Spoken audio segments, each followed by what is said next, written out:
Salam et bienvenue sur Échange de foi, l'espace où l'islam et le christianisme se rencontrent dans le respect, la raison et la quête de la vérité. Préparez-vous à explorer des dialogues profonds, des preuves scripturaires et des réflexions qui éclairent l'esprit et apaisent le cœur.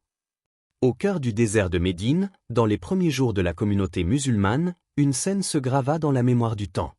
Sous un soleil qui dorait les pierres et faisait vibrer l'air de chaleur, un cercle de compagnons entourait le prophète Mohammed.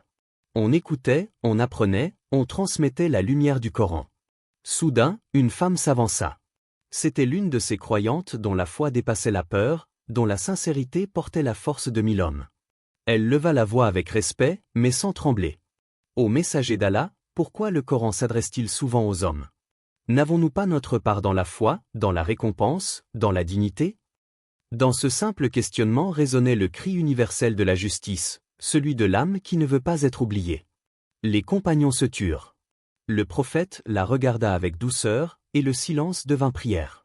Puis, peu de temps après, une révélation descendit, effaçant toute ambiguïté, toute ombre. Les croyants et les croyantes, les hommes et les femmes pieux, les hommes et les femmes véridiques, les hommes et les femmes patients. Allah leur a préparé un pardon et une immense récompense. Surat Al-An'am 37. Ce verset ne répondit pas seulement à une femme. Il répondit à l'humanité. Il rappela que l'islam ne s'adresse pas à un genre, mais à une conscience. Que la dignité n'a ni barbe ni voile, elle réside dans la piété et la sincérité du cœur. Depuis ce jour, le message de l'islam s'est élevé au-dessus des constructions humaines. Il n'a pas dit « l'homme est meilleur » ni « la femme est secondaire ». Il a dit « tous deux sont des miroirs d'une même lumière, chacun reflétant un aspect de la perfection divine ». Mais attention, égalité ne veut pas dire similitude. L'homme et la femme sont comme les deux ailes d'un oiseau, si l'une tente d'imiter l'autre, le vol devient impossible. Leur différence n'est pas une faiblesse, mais l'équilibre même de la création.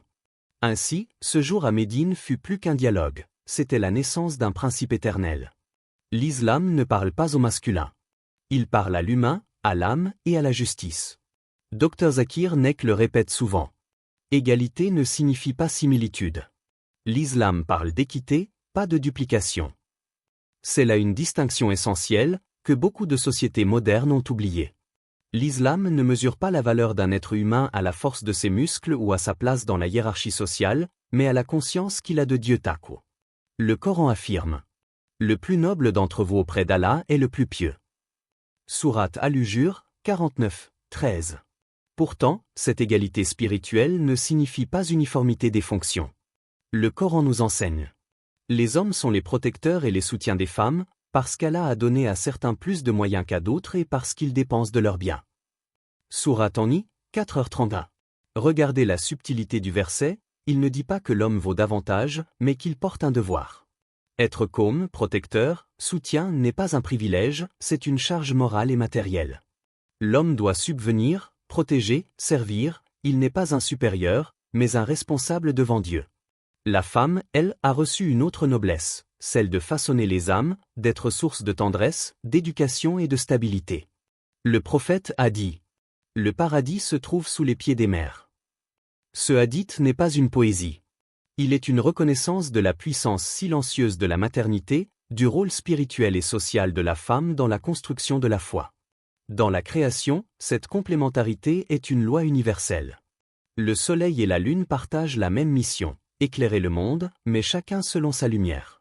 Le jour et la nuit, la terre et le ciel, le cœur et la raison, aucun ne cherche à dominer l'autre, car la sagesse d'Allah réside dans l'équilibre.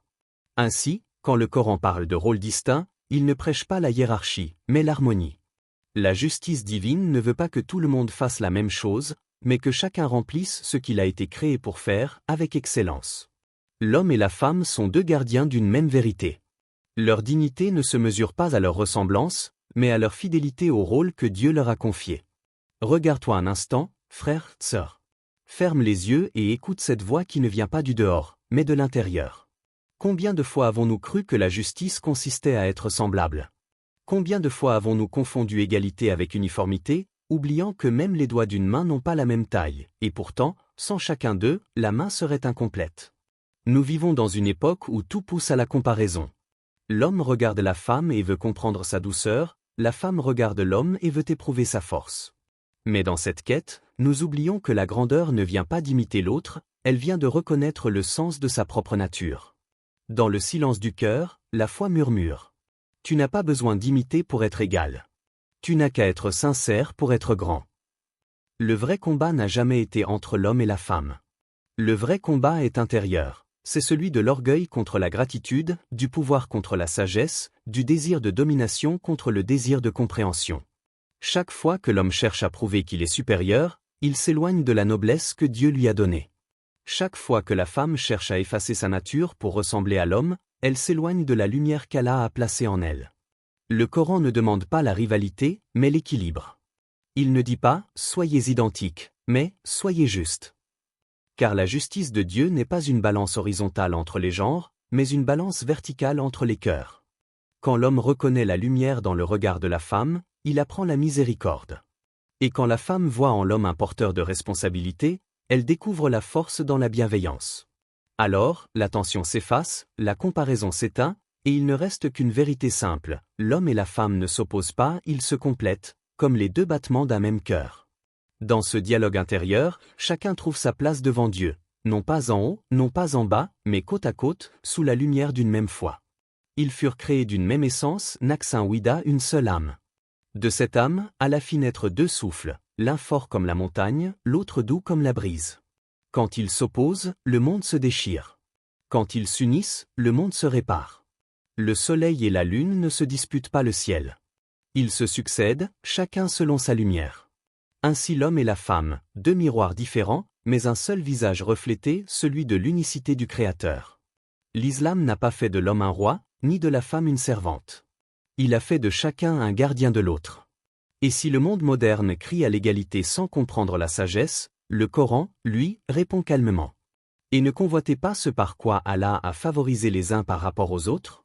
Pour les hommes, une part de ce qu'ils ont acquis, et pour les femmes, une part de ce qu'elles ont acquis. Sourate An-Ni, 4h32. Égalité de valeur. Différence de mission. Harmonie dans la foi. Voilà le message du Tawhid et la beauté du dessein divin.